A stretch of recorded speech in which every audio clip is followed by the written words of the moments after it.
I'm going to the opening season game of the Giants versus now I'm losing it. What's the Osaka team? Hanshin Tigers. That's awesome. And it's in Tokyo Dome, right? So you're going to It's in Tokyo Dome. Do you have any advice? It will be loud. Now, I'll give you an important advice I got, perhaps, is what not to joke about if you're joking with people that you've never met. Mm-hmm. So, in the US, it's like, don't really talk about religion and, there's certain themes that can be complicated. But certainly don't make fun of specific religions. But in Japan, and certainly in Tokyo, I was told, never make fun of the Hanshin Tigers if you're in a bar that you've never been to, because they are quite passionate.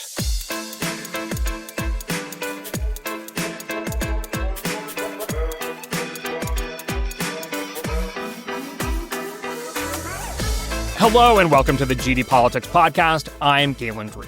At the time of this recording, it's Friday, March 27th, and it's my final full day in Japan after 2 weeks here. I'm currently in Tokyo and have also spent time in Kyoto, Osaka, Nara, and Hakone.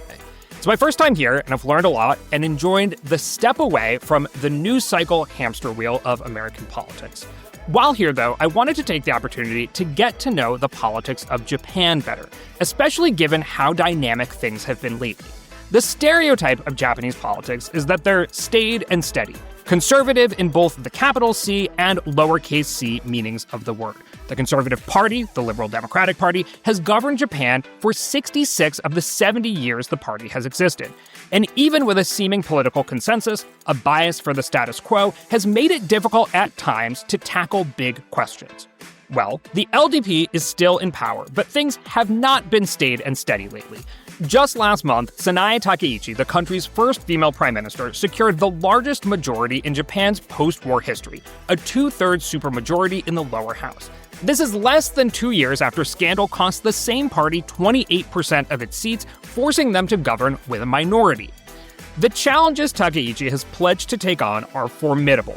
Japan has finally managed to end its decades of deflation, but although prices are rising, wages largely aren't.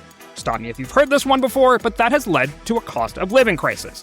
Also, Japan's pacifist constitution has been the subject of debate for years. While occupied by the United States after World War II, Japan renounced its right to declare war. During the Constitution's 80-year history, it has never been amended, making it the world's longest-lived, unamended national constitution. Takichi is vowing to change that. Japan also famously faces a rapidly aging population. In that context, Takichi has promised to produce economic growth while embracing tough limits on immigration and not ballooning the national debt. And that's all before we even get into debates about whether women should be allowed to become reigning empresses and whether married couples can have different last names. The answer to both of those questions is currently no, and Takichi would like to keep it that way. It's a lot to cover for just one podcast, but I've got just the guest to guide us. Here with me is Kenneth Mori McElwain. He's a professor of comparative politics at the University of Tokyo, focusing on constitutional design and public opinion, very fittingly for this conversation. He's also the editor-in-chief of the Social Science Japan Journal. Welcome to the podcast, Kenneth. Galen, thank you so much for having me. It's my pleasure. It's a beautiful day here in Tokyo, so I am tempted to ask you a ton of questions and also want to get outside and enjoy the cherry blossoms that are very much in bloom right now. So I think, first of all, listeners might be wondering why I've traveled 7,000 miles to talk to somebody with such an Irish name. So can you share a little bit about your background, first off? Yes, of course. So I'm Irish by nationality. My father's from Ireland. My mother is from Aomori Prefecture in northern Japan. And growing up, I grew up primarily in Japan, partially in Ireland, but I went to international school in Tokyo for most of my childhood. And then I went to America for 20 years, university, graduate school. I taught in America. So I think I've developed a very American accent, non-identifiable American accent, perhaps. You have one of those unplaceable international school kids accents. I'm plenty familiar with them. Galen, someday we'll go out and get a pint of Guinness, because apparently when I drink Guinness, I sound more Irish. Well, I'm going to Dublin for a friend's wedding in 2 months. So when I have to do the Irish politics podcast version of the GD Politics podcast, I'll call you back up and we can talk about Irish politics. Perfect. I do want to talk a little bit about immigration and assimilation, especially from your perspective later on in the show. But as I mentioned, it's been a dynamic time in Japanese politics for all the reasons that I mentioned, but also just during the couple weeks that I've been here. Last week, gas prices hit an all-time high in the country at 190 yen a liter. That's $4.50 a gallon, which to Americans might not sound like a record-breaking high, but compare that to, the median annual income in Japan is 30,000 versus 63,000 in the US. The Iran war has been a particular shock to the Japanese economy, given that it imports basically all of its oil from the Middle East. Also, last week, the Prime Minister of Japan met with President Trump in the Oval Office. They made some news, which we can get into. So, taking that, and also everything else I mentioned in the intro, how would you describe the moment that Japanese politics is in? Well, a month ago, I would have said cautious optimism. I think there's a lot of excitement with the new Prime Minister, Takichi. In many ways, she represents a break from Japanese politics while also a continuity. So on the one hand, she's the leader of the Liberal Democratic Party, the LDP, which, as you said, has been in power for most of the last 70 years. But on the other hand, our first woman prime minister, somebody who is not a hereditary politician, so she doesn't come from a particular political dynasty, which is quite common in Japan. And in a way, she exudes optimism as well, promising a break from the past, new policies. Now, this has changed a little bit with the situation in the Middle East, particularly with Iran. And to the extent that, for most of the last 30 years, inflation was not an issue in Japan. The bigger worry was deflation, the decline in the value of assets like property and housing in particular. But Japan's facing inflation for the first time. I think this is a main thing she needs to handle. And I think she had varying plans for it, including subsidies, some tax cuts. But I think it's been derailed by the rising energy costs, which, as you know, has massive downstream effects on all aspects of the economy. So on the one hand, I think there's a dynamism, or at least an expectation that things might change, but very rapid cooling of the optimism because of global trends. And how has that shaped her relationship or the country's relationship with the United States? Because she came into office sort of touting, and Trump touting as well, this very close relationship between the two leaders. There's an awkward moment, I think, in the Oval Office when Trump compared the surprise attack on Iran to Japan's surprise attack on Pearl Harbor. First of all, how did that comment go over here? Second of all, have U.S. relationships with Japan strained at all because of the war in Iran? Not a strain per se, although I think it's forcing Japan to reconsider its relationships with its regional neighbors, particularly Korea, and even more so with China. So the Pearl Harbor comment, I think, did get some airplay here, but I think it was less central than the question of whether or not Takichi would commit or show sympathy towards sending the self-defense forces, the maritime SDF ships, to the Strait of Hormuz or to the Indian Ocean generally. And she didn't seem to promise it. So I think it's seen as a win in that she didn't give away or commit to something that's likely to be unconstitutional, or at least would raise deep constitutional questions in Japan. Now, I'll also say that general public attitude towards America has always been reasonably favorable. It goes up and down during different administrations. And at least in surveys that I've seen, President Trump himself isn't all that popular with the public. But if we separate out, do you like America question from, do you think it's important for Japan to have close relationships with America? I think that level remains very, very high. And I think to Japan, America is the linchpin of security, but also economic ties. I want to get into some of that because those are live debates in Japanese politics right now. But first, let's lay some of the foundation. So Japan has experienced something close to one-party democracy in the post-war era. It's never amended its constitution. I think for most listeners in democratic countries, that probably sounds incredibly stable.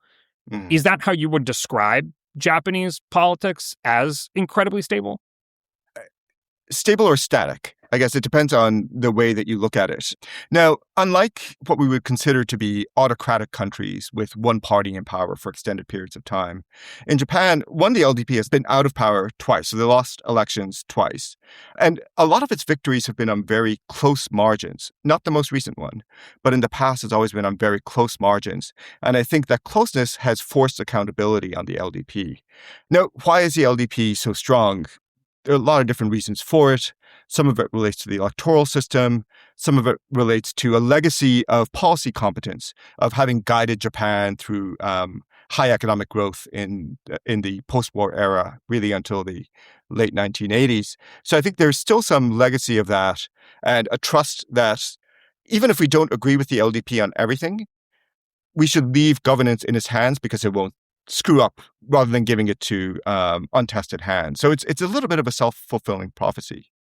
I've read some analysis that suggests that there's more competition and massaging of even like the Constitution than unamended Constitution, near single party rule might suggest, in that there's a lot of inter-party conflict. You can get basically both somewhat liberal or progressive and somewhat more conservative prime ministers, both from the Liberal Democratic Party, although it's the Conservative Party.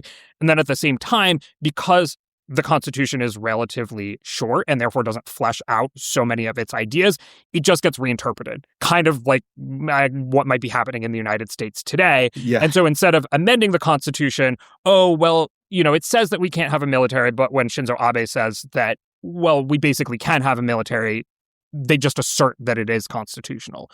So how would you analyze those two pieces? That like there's intra-party conflict that means there is a kind of left and right even within that single party, and that the Constitution, although it hasn't been amended, has just been reinterpreted to suit sort of modern times.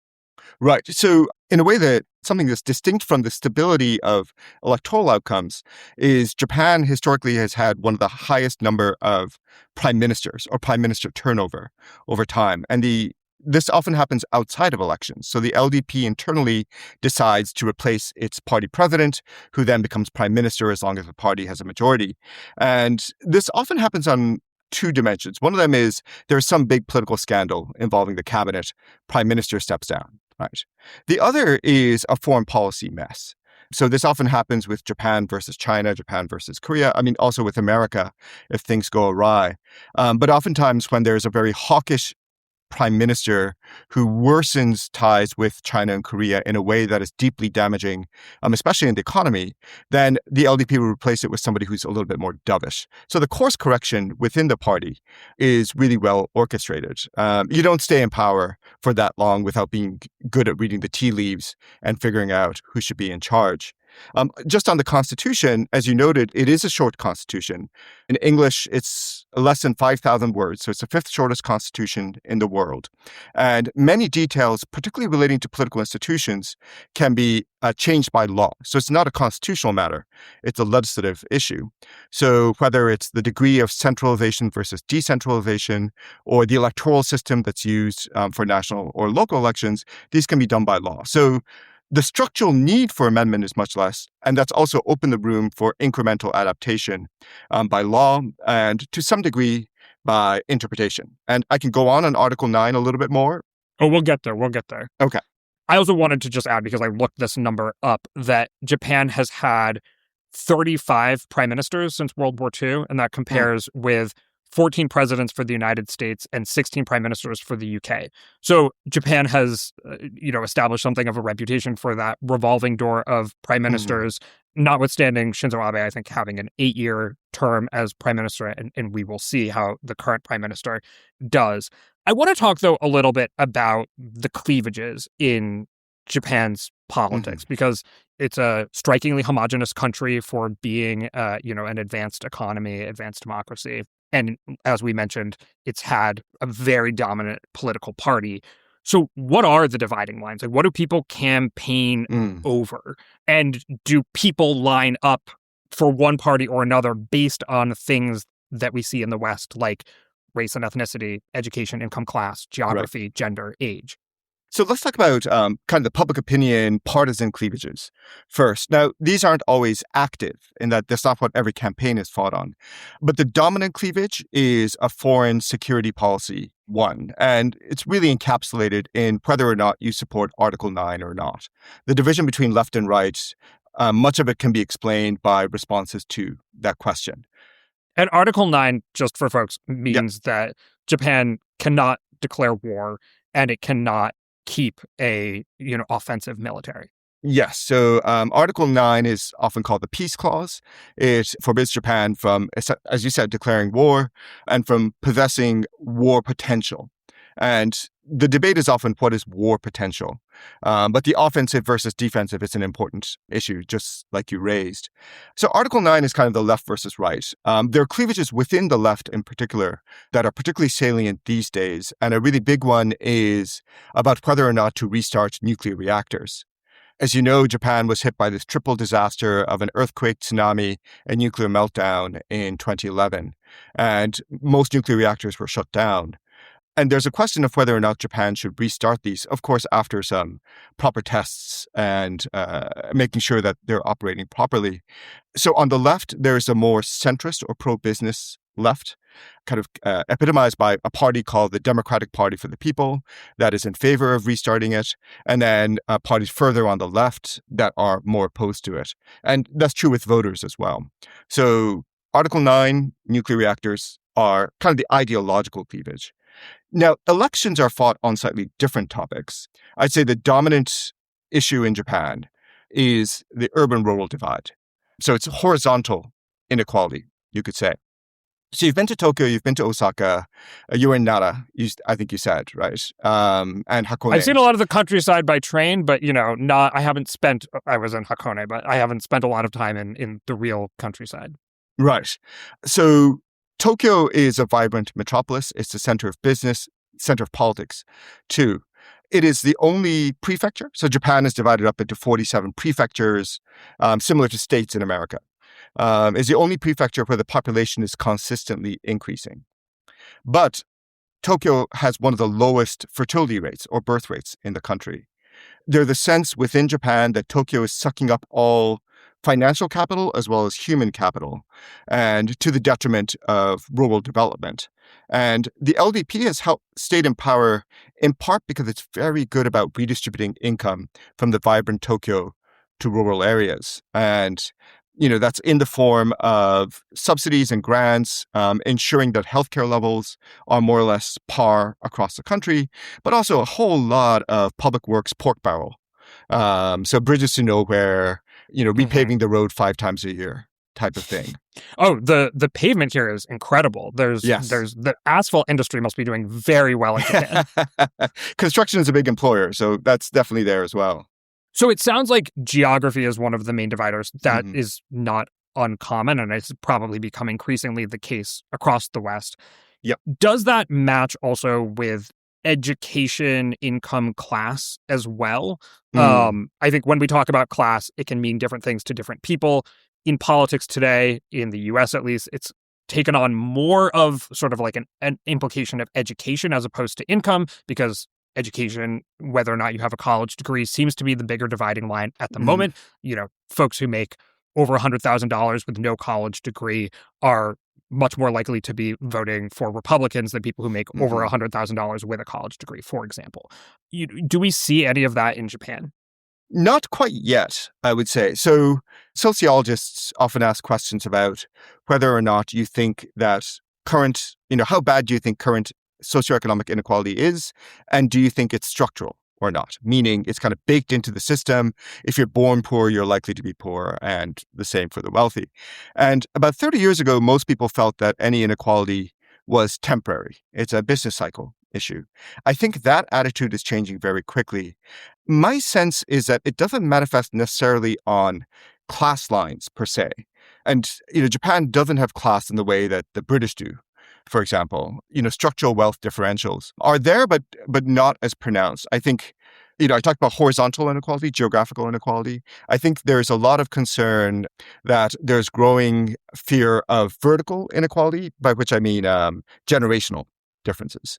So younger people feeling that they won't be as wealthy or can't live the same kind of lives as their parents, much less their grandparents did.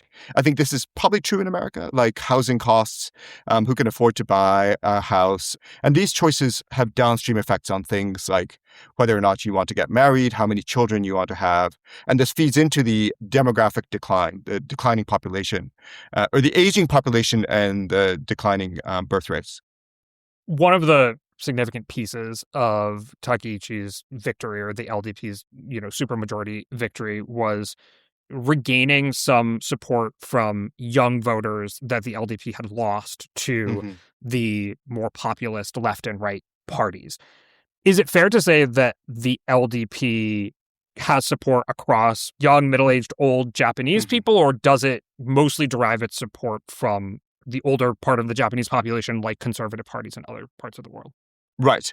So, quick backdrop. So, one thing that's very different about America and Japan is party identification. People who feel a very strong, almost tribal loyalty to parties is much lower. I'd say about 50-60% of voters identify or have a long-term affinity with a party.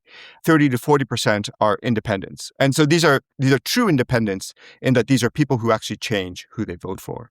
The reason I mention this is LDP's support is concentrated among generally older men, and particularly in rural areas. So that's their vote base, all that fiscal redistribution, the pork barreling paid off, and there's a strong reliance of rural areas on those fund transfers. And so that's a party space. I think what was distinctive about the most recent election is the LDP's popularity didn't actually increase all that much leading up to the election or even after it. It's that Takichi herself is immensely popular across categories. Not just the older men who would normally support the LDP, but also women, including young women. And now, whether or not these voters then become long-term LDP supporters, I have some doubts about, simply because we haven't seen movement like that in Japan in 30 years. But her success is in getting kind of national level support across generations. Yeah, I saw some polling suggesting that her favorability levels are around 70% of Japanese people, at least at the beginning of the year. Has she been able to sustain that? And maybe more to the point, why is she so popular? Tell me. I really don't know. And this isn't out of like a personal judgment, of course. As I talk to my colleagues, other people who work on election polls, and we haven't been able to figure out why concretely she's popular in a measurable way. And so, on the one hand, the LDP suffered a big loss in the lower house, the House of Representatives election in 24. It lost a lot last summer in 2025 in the upper house election. And it was due to some slush fund scandals, as well as ties between the LDP and the Unification Church, kind of a controversial church based out of Korea. None of those issues have been resolved. Prime Minister Ishiba steps down fall last year, replaced by Prime Minister Takichi. She doesn't have that much time in office, and then she calls for snap elections, and she wins, right? But nothing that much has changed in the last 6 to 8 months. There haven't been major domestic legislation passed. She hasn't had enough time to show what she can do, right, beyond what she's promising. And so, while I don't want to say it's all vibes, I think a lot of her popularity is people projecting their hopes and what they imagine her to be. And it hasn't really been tested yet. So we'll see what happens to her popularity going forward. She's sustained about 60 to 70% support, depending on the poll, in cabinet approval rating, which is, incredible. But I mean, is that surprising for Japan? I mean, that would be extraordinary for the United States. It would be extra extraordinary for the UK. Yeah. Is that strange for Japan having a level of support at 70%? I think so. I mean, one, there's always this dead cat bounce, right? You replace somebody unpopular, your popularity goes up very quickly. You have about a 3-month honeymoon where popularity is high, but it starts to inch lower, particularly when you start having to make choices, right? About the budget, who you're going to tax, what you're going to spend money on. This is all going to start happening today, or not today, but in the coming weeks. There's also the summit with Donald Trump that happened last week. But she's somehow kept that aura still around her. Did the election that took place in February answer any of the sort of burning questions in Japanese politics around Article 9, around charting a path forward for the economy, around immigration, some of the cultural questions, right? Sometimes when there's an overwhelming victory for one party, it feels like some of the country's questions have been answered. Is that the case? No. So one question is answered, which is voters are deeply dissatisfied with their choices on the left. The Constitutional Democratic Party, CDP, and the LDP's former coalition partner, Komeito, decided to form a new party earlier this year called the Centrist Reform Alliance. That proved to be disastrously unpopular. And so I think Takichi won partially by default. It's like when somebody hits a home run, is it the batter that's great or the pitcher that sucks, right? And I think in this case, she benefited from the fact that the left was disorganized and unpopular. But there's another thing, I should say, that's distinctive about American versus Japanese elections, which is, I think American elections are perennial, right? Everybody's always raising funds and there are primaries happening all the time.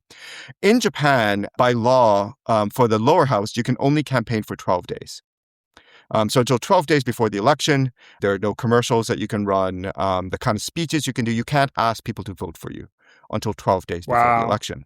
Sounds glorious, although I don't know that I would have a job if I was living in Japan. Yeah, there's probably some happy medium that might be closer to the Japanese end, right? Yeah. Now, in the immediate post-war period, it used to be 30 days. But effectively, over time, as the LDP's popularity started going down over the post-war period, the LDP made the campaign period shorter and shorter as well. In a way, when there are only 12 days to campaign now, you can't really have serious debates at the candidate level in districts, like maybe at the national level with party leaders, but not at the candidate level.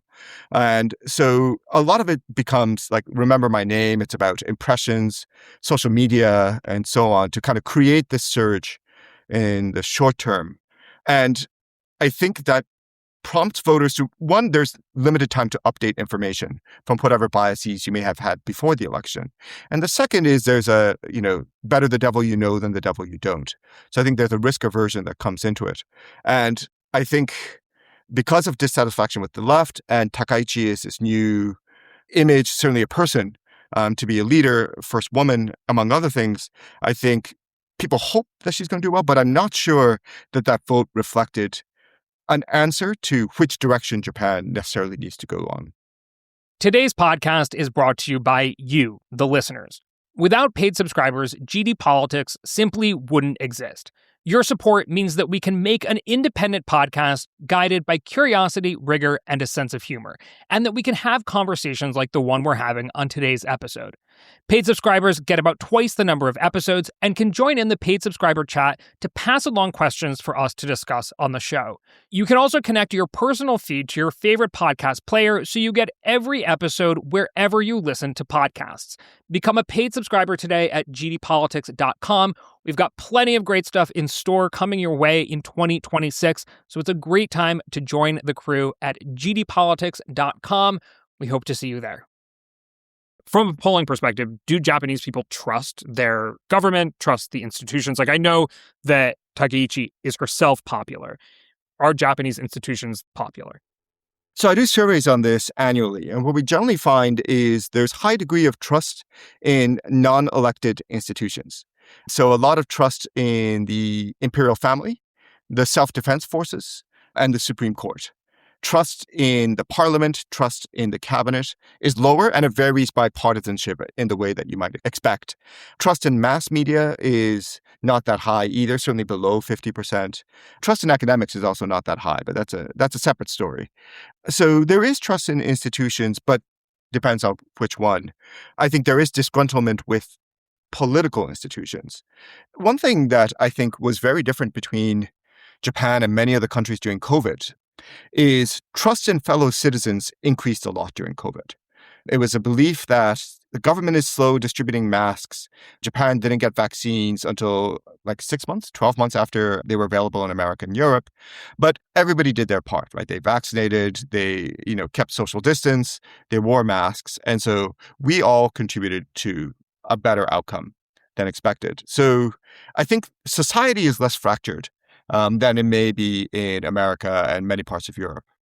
At least culturally, Japan is somewhat famous for its subcultures, whatever it may be, like Harajuku or things that become almost memes, like hermit young men. Does any of that get expressed through politics, or is that mainly in culture? Like, are there subcultures within politics in a system that has been so dominated by the LDP? That's a really interesting question, and I haven't really thought about it in those terms. So, one thing is Japan has largely not had a huge spike in populism, either on the far left, as we see in Latin America, or on the far right. as we see in Europe. That's changing a little bit. There's a new party called Sanseito. Their English name is the Party of Do-It-Yourself. They didn't consult me about their branding choices. And maybe it works. Well, also it gets translated as participating party, right? I think I've seen their posters as I've been out and around. You tell me if this was a Sansei poster that I saw. Right now, our country is facing a critical situation. 30 years of economic downturn. The life of the people is becoming painful. Conflicts continue in the world. Declining food self-sufficiency, energy problems, low fertility, and immigration problems. The issues related to the survival of the country remain untouched. In a social situation where a bright future is not visible, children are struggling and suffering from the exam war, and the Japanese identity of family view and marriage view is about to be destroyed. The only way to solve this situation is for each Japanese to stand up. Instead of leaving it to politicians, television, and newspapers, it's time for each person to realize that Japan is itself and is themselves, and think and act eachly, quote unquote, is Japan. It is your determination and thoughts to change the future. Japan is still in time. Now, that's a Google Translate mechanism. But was that a Sensei Icho poster? Yeah, no, that sounds exactly on point. So, there are different ways to define populism. I think generically we say it's a dualism, right? It's like good and evil, corrupt versus, the real soul of the country. And I think Sanseito is very much a pro-people party. So we can't trust the elites, the media, political institutions. We can't trust the bureaucracy. We all need to stand up to fight for the soul of Japan, which is very Japanese, right? So Japanese traditions, to some degree, attitudes on same-sex marriage tend to be more opposed, although there's some variation within the party. So these parties are rising. And I think 2 years ago, I would have said this is like a subculture within politics that's not expressed in the mainstream. That's been changing very quickly with what's often called the foreigner problem, gaikokujin mondai in Japanese, which is a combination of both what to do about immigration into Japan and also how to deal with the large number of tourists coming into the country. I know. I think I might have eaten more than once while walking, and so I think I've probably created a cultural faux pas during my time in Japan. But I know that that's a serious question as well. And on one hand, Japan is asking itself a lot of the questions that other advanced economies are asking themselves, but it's from a very different starting point, right? Like, according to the Japanese census, 98% of Japanese people are Japanese, but that's according to nationality or citizenship, not necessarily according to, race or ethnicity. But when you get into some of those polling questions, it's still above 90% of Japanese people in private surveys, from what I understand, identify as Yamato, which is what the Japanese ethnicity would be considered. And so it starts this conversation from a very homogenous position and asking itself, does it want to change that? From what I understand, you have the business lobby saying like, hey, we have a demographic crisis. We've got to get some workers into the country to do more jobs. There's, of course, a very emotional aspect of this conversation. Do we want to keep our unfractured society as homogenous as it is, keep Japan Japanese? This isn't just a question of today, but it's been a question that's centuries, if not millennia old for the country. What's the word for island nation? I learned Shimaguni. Shimaguni. Yeah. It's like it's a sort of, when you ask questions about Japan, oh, why do you do it this way? Why do you do it that way? Why is Japan unique? It's like the answer is just island nation sometimes. And so where are those lines today? Like, on one hand, you might think the business lobby probably has Takichi's ear and can maybe try to get access to more foreign labor as a result, but she seems to have campaigned on a pretty isolationist position when it comes to immigration. So I think the dimensions you've laid out are exactly right. So on the one hand, I got it right. Yes, I've been doing my research well. Okay. There just needs to be more workers in the labor force. There's a massive labor shortage, and generative AI can do a little bit. Maybe robots will do some more later. Japan has one of the highest rates of women's participation in the labor force. It used to be quite low, and it's gone up very high. But at a certain point, you just don't have enough hands, like in convenience stores in 7-Eleven or working in like baseball stadiums or what have you. Now, this is also an urban-rural dimension, right? So if you're in Tokyo, you go to a convenience store, almost always there'll be at least one, if not all workers there, will have non-native Japanese names, mostly from Asia, Southeast Asia, South Asia, and so on. But when you go to rural areas, it's a little bit harder. One, because rural areas, the economy is less vibrant. And so there's less incentive for foreign workers to go to rural areas. So on the labor front, there's, again, the winner wins more. Tokyo's doing well. Rural areas don't get the benefits as much. But there's also the changing composition of the Japanese ethnic pool, let's say. So this is international marriages. So I should say international marriages as well as children for whom at least one parent is not native-born Japanese. So this can include second-generation immigrant children as well. Those numbers are going up. And I think what's important is that these numbers are going up while the regular Japanese population is going down. Right? So Japan doesn't have a lot of foreign workers. But if that keeps steady and the domestic population comes down, so the mix begins to change much more quickly than people expect. And for international marriages, it's common in Tokyo, but it's actually also common in rural parts of Japan. There are the single sons of farmers. They might have a nice farm somewhere in rural Japan, but they might have a hard time convincing a working Japanese woman to marry and move back to the countryside with them. So there are a lot of Japanese and Filipina marriages in particular, but a lot of mixing that's going on. So I think faster than people expect, things are going to look quite different. And how do people feel about that? Yeah. So when we do surveys about, and other people have done tons of surveys about what make you Japanese or what make you more willing to accept a foreigner in your neighborhood, let's say, or their children going to the same kindergarten as yours. Language ability is generally seen as a prime thing. So being able to speak Japanese, affinity for Japanese culture is often raised as a second trait. That makes some foreign workers easier to assimilate in some ways. Koreans, Chinese, Taiwanese. The languages are sufficiently similar that it's easier to adapt. I think it'll be harder when we have more Middle Eastern and some South Asian, South American for that matter, immigrants coming in. I think it's a fact of life, again, when you live in a city. I think when you're in a rural area, I think there's hesitance. And actually, Galen, you would know this better than I do, right? So in American politics, opposition to immigration is often high away from the border regions. Is that correct?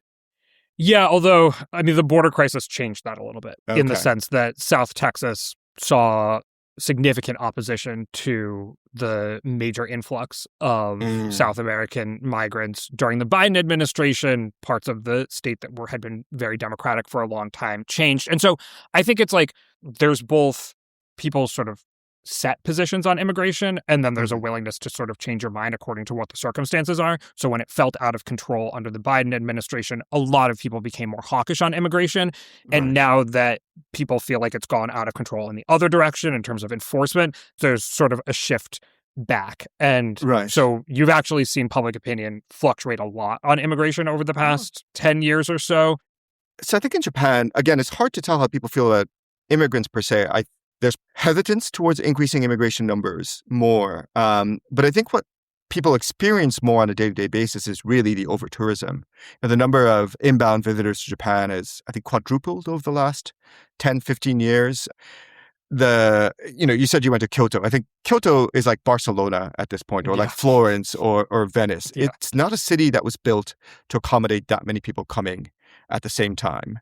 And it's hard to build infrastructure in Kyoto because if you dig deep enough, you're going to hit some UNESCO World Heritage sooner or later. So there's a constraint there that makes it hard, that I think make people wish, on the one hand, we're glad for all the money people drop, but fewer. What's the answer, though, in politics, though? Because from what I understand, the consensus position in Japan seems to be more immigration restrictivism, which was part of Takichi's support. She saw the rising populist right. She is more conservative than the previous two LDP prime ministers, triangulated a little bit to try to stem the rise of the populist right. Part of that is immigration. She herself is popular. Does that mean that despite labor shortages, despite the demographic problem, basically, that Japan has settled on we understand and also we still just don't want much immigration? So I don't think they're going to try to cut the number of foreign workers coming into Japan. I think, simply put, the economy won't run. And, with the Business Federation backing the LDP, I don't think they're going to make any significant changes to it. What they ran fairly hard on, and the concrete policies they're advocating have more to do with reducing the number of visa overstays, basically illegal immigrants who are in Japan. And, that's a hard thing to argue against in some ways. There aren't that many of them. But let's ensure that the laws of immigration are being abided by is really her strongest push. And it is something that the far right was saying is like, there are all these foreigners running amok in Japan. They shouldn't be here. LDP said, right, we'll put in more money and make sure that they leave the country as they should. Yeah. Okay. This gets us into the economy, which we're going to talk about, but I want to make sure that we have ample time to talk about the Constitution, given that this is one of your main areas of expertise. Yes. And is truly fascinating from an outside perspective. One of the main arguments for amending the Constitution, as far as I understand it, is to make it so that Japan can constitutionally have its own military, declare war if it wants to, whatnot. Ultimately, one of the arguments is this pacifist constitution was imposed on Japan by a Western colonial power, being the United States, and Japan ought to write its own constitution. But this gets tricky quickly, and this argument is coming to a head now. Is this about China in this specific moment? Because I think that's how it's getting sold. Or is this just a long-term goal of the Conservative Party to amend the Constitution? The LDP in its founding kind of charter says that the Constitution was forced upon Japan as a defeated nation, and we need a new Constitution. So this is a conservative mission, and certainly something that the right is currently pushing for, including the far right outside of the LDP, because the LDP has so many seats, it seems like this should be the moment to do it, right? And it's something Takichi is in favor of. So there's a historical basis to this. There are also concerns about whether or not, due to the lack of amendment, the Constitution is outdated and not fit for its time. And the constraint on militarism, or having a military in Article 9, is a big part of it. And the LDP has floated different ideas about how to amend the Constitution, including a wholesale rewrite of Article 9 to get rid of the constraints on having a military.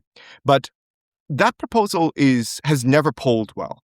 And what Takichi and what the LDP is saying now is, we'll just add a clause that says that Article 9 promises pacifism, but this doesn't preclude us from having self-defense forces. That is symbolically meaningful, but it is also not something that the public is opposed to anyway. 80%, support for the SDF is very high. Trust is very high, as I mentioned earlier. Courts haven't ruled against it, and they probably won't. And just writing the SDF into the Constitution won't allow Japan to do more against China or any other country for that matter. This used to be a more live debate, right? When Shinzo Abe was considering building out the defense force, he wanted to amend the Constitution so that he could do that. Ultimately, he just did it, and the Constitution was taken to mean that he could do that. So I guess, is there anything that Takichi could want to do militarily that the Constitution doesn't currently allow her to do? There are two parts of the Constitution that matter. So one is Article 9, of course. It says Japan renounces a right to declare war. I mean, by international law standards, no country has a right to declare war per se. But then it won't possess war potential. And the war potential part is always a part that's in debate. But also, Article 13 of the Constitution promises that people have the right to life, liberty, and the pursuit of happiness. You can see the American influence there. So I think most constitutional scholars would say that Article 9 isn't a suicide pact, right? It's not saying we must roll over and not have any defense, because the government also affirmatively has to protect the lives and liberty and happiness of its people. So the standard interpretation is that means that Japan can have defensive capacity to protect itself, but it doesn't extend into offensive capabilities that are not necessary for the life, liberty, and happiness of the Japanese people. What Shinzo Abe did is legislation to say that Japan now has limited collective self-defense, meaning if an ally is attacked and the attack happens in waters that are not Japanese waters, but adjacent enough that it threatens Japan's own existence, then the self-defense forces can deploy overseas. I'm not sure how much more the LDP wants to push this because it's actually kind of convenient, right? So this means that if Japan really is under attack or its allies are under attack in the region, the SDF goes out. It also gives the government a reason not to do things it doesn't want to do. And we could say that what's happening in the Strait of Hormuz now, it gives Takichi an out to Donald Trump to say, look, we can't do it. I mean, we really can't do it. And so, it's a constraint, but it also binds your hands in a way that can be effective during negotiations. So to amend the Constitution, the amendment would need 2/3 support in the lower and upper chamber, and then a simple majority as a referendum, as voted on by the public. Do you think they try this? I don't think they'll push it now, if only because they lack 2/3 in the upper house. The upper house has a more proportional electoral system. It also happens on a different cycle than the lower house. So the next upper house election isn't until summer of 2028. And I think trying to push this beforehand would just invite a lot of controversy without actually advancing the agenda. But should they win, at least a majority or close enough, and they can form deals with other parties to at least vote along on Article 9 amendment, I think Takichi might have to, assuming she's still in power. I think there's no excuse not to do it. And so regardless of what she personally wants, and I think she would want to do it, I think it'll move forward. And would this become a wholesale rewrite of the Constitution, right? I mean, the main focus is Article 9. That's one of the ideological cleavages you mentioned early on. But along with that, do other kinds of rights and amendments get added in? The LDP has proposed 4 changes. One of them is including self-defense forces in Article 9. The second is creating a new chapter on national emergency. So during states of emergency, the government should have more authority. A third relates to guaranteeing access to public education. It's basically making all education, including possibly university-level education, free.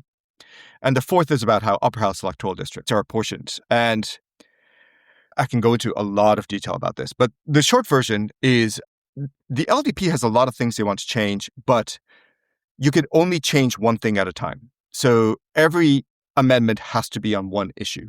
So you can't do a package vote. But the LDP is promising different things. Like, for example, the free public tertiary education is something that the Ishin no Kai, the Japan Innovation Party, that's their English name now, right, is pushing for. And it's the LDP's coalition partner. So I think legislatively, they're imagining a little bit of a horse trade where there are separate votes, but, we'll log roll, you vote on my thing, I'll vote on your thing. Not clear if voters are going to go along with that, but that's the plan. I want to talk a little bit about the economy, because like with immigration, on one hand, Japan is dealing with the same question that everybody else is. But on the other hand, it's starting from a very different position.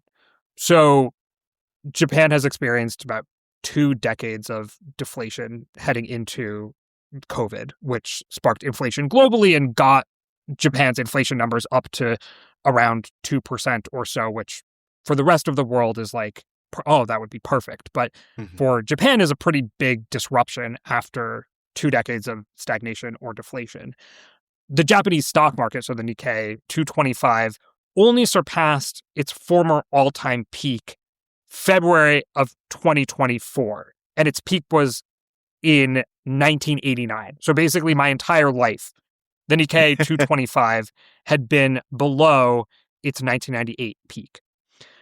How much has being jolted out of that 30 plus years of low stock market performance, stagnation, or deflation to all of a sudden be experiencing a cost of living crisis? Like, what has that done to Japanese politics? It's jarring because I think you noted in your introduction, Galen, that real wages haven't increased steadily, even as inflation has gone up. So people's individual purchasing power hasn't improved.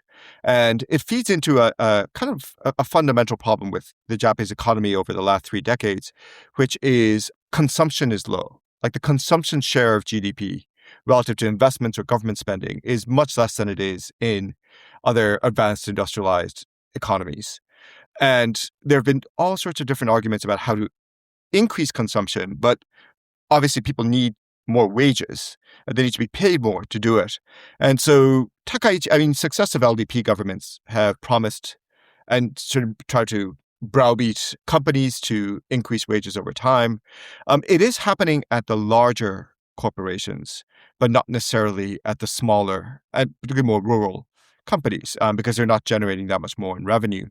So inflation is problematic because people aren't used to the sticker price changing, but it's also increasing a sense of greater relative poverty over time. Energy prices are going up. Food costs a little bit more. You need to scrape by with the same amount of money that you had before. These are all things. It is a primary thing that Takichi has to deal with. Yeah, and I mean, her solution for it is suspending the food tax of 8% for 2 years, while also not funding that with new government debt. How does she pull that one off? So a separate backdrop is how much should Japan be worried about its debt, the government debt? Government debt is 270% of GDP at the moment. It's the highest among, again, advanced economies. It's been very high for decades.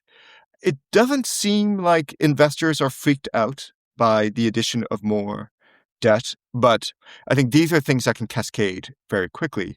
It's also aided by the fact that the value of the yen is very low, so it's easier to put money into Japan. There's things about the carry trade relating to investments in Japan as well. So Takichi can't say we're going to add this onto the debt. But it's hard to imagine that there's any medium or long-term thing that simply doesn't increase debt when you're cutting revenue. The number of old people isn't going to magically decline immediately. Healthcare costs are going to keep on going up. Defense spending is basically going to double compared to 10 years ago. So these are all things that require more revenue that I'm not entirely sure that the government can play around with. Where do you see this all heading? Takichi starts with a lot of optimism, a lot of support. The challenges are quickly adding up, and the promises seem to be, in some cases, contradictory. It's an incredibly challenging needle to thread. How do you foresee the next, 6 to 12 months of Japanese politics going? The big thing is going to be how to deal with government finances. So Takichi had hoped to pass a budget for the upcoming fiscal year by the end of this month. It's not clear it's going to be done in time, so there'll be a provisional budget that'll be put in place. And she's going to have to, every election adds to the number of promises that politicians make. And everything adds to fiscal expenditures. So making all secondary education free, that's a big thing that she's pushed. It's less expensive in Japan because there are fewer kids than in America, let's say. But, this is another public debt. I think she wants to also increase copay on healthcare. So that's the other end of it, like increase the amount that Japanese people pay for healthcare to kind of balance things out a little bit. So on the one hand, if you raise children, things look great. If you have medical costs, things look worse. And how these different voter blocs will respond, like will they give her the benefit of the doubt, or will they accept that this is a structural thing that needs to be? Nobody wants it, but this is just the way it's going to have to be or not, I think, is certainly what I'm looking for and how that affects her support level. All right. Well, it's been a fascinating conversation. I've learned a lot, both from the past 2 weeks and from the past hour. So I really appreciate it. I guess lastly, I'll just ask, I've asked a lot of questions here, but they're in many ways shaped by my experience of American politics. Is there anything that I haven't asked that I ought to be asking, that I ought to be curious about when it comes to Japanese politics or society more broadly? It's something we've touched on, but I think this generational divide, kind of the deep, I think, pessimism that young people have towards the future is something that is going to drive Japanese politics going forward. If there's a sense that the established answers, the established political parties are not going to solve this problem, younger voters are going to look elsewhere. And I think that's where new populist waves could come in. Now, you've been in Tokyo and you've been in Osaka, you've been in big cities. I don't know if Japan looks pessimistic to you. when I talk to my students, they feel pessimistic. And I'm not sure where I am, but where are you at? Because I'm experiencing the public displays of Japanese society, which is like people riding public transportation, people walking to work, people being out at restaurants, hanging out with friends, being in parks.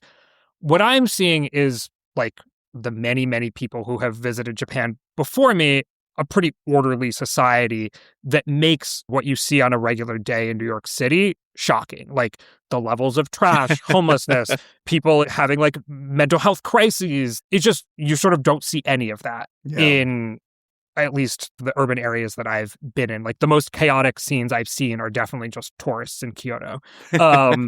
So it seems like there's a lot of stability and orderliness, but I haven't had the opportunity to like sit around somebody's kitchen table and hear about their financial circumstances or their worries. And I don't think you get a good sense of the mood of a country without doing that.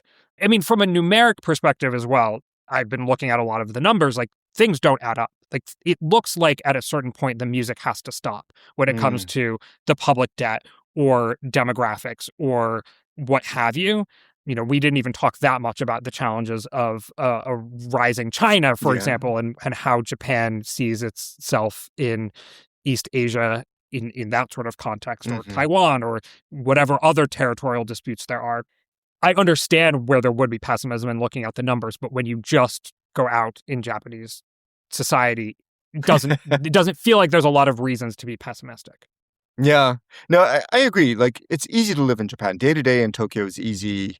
Trains run on time. Amazon actually delivers in their delivery window. Like, all these things work. But, whether this is a facade and there's more things roiling underneath it, I think is something I certainly worry about and I try to study. And it's great to have the opportunity to discuss it with you as well. Yeah. All right. Well, thank you so much. I really appreciate your time. Take care, Galen. Thank you so much.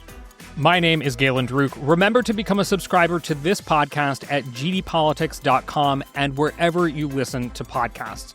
Paid subscribers get about twice the number of episodes and can join in our paid subscriber chats and pass along questions for us to discuss on the show. Most importantly, you ensure that we can keep making a podcast that prioritizes curiosity, rigor, and a sense of humor. Also, be a friend of the pod and go give us a 5-star rating wherever you listen to podcasts. Maybe even tell a friend about us. Thanks for listening, and we will see you soon.